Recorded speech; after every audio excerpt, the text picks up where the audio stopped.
তোমরা সবাই কেমন আছো? ঠান্ডা লেগেছে? ঘুম আসতেছে? সকালে খাও নাই? অনেকে খায় না, তাই না? আচ্ছা, যাই হোক, এখন ঘুমানো যাবে না। আমরা সবাই আনন্দে মাতবো ইনশাআল্লাহ, ঠিক আছে? আমরা এখন আনন্দে মাতবো।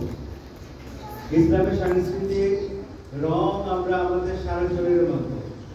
এই রং হচ্ছে আমাদের মনের রং, ঠিক আছে?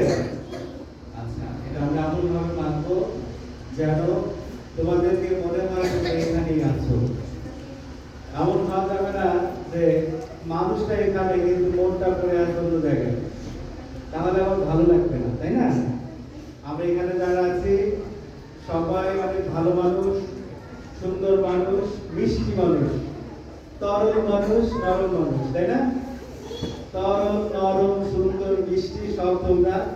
আর সুন্দর মানুষগুলো সুন্দর ব্যবহার করে আমরা আজকের অনুষ্ঠানকে সুন্দর করবো ইনশাআল্লাহ। বলো ইনশাআল্লাহ। আমি প্রথমে আমাদের সবার প্রিয় কবি কাজী নজরুল ইসলামের একটি ইসলামী সঙ্গীত পরিবেশন করছি, তারপরে আস্তে আস্তে আমরা আরো গানে যাবো, ঠিক আছে?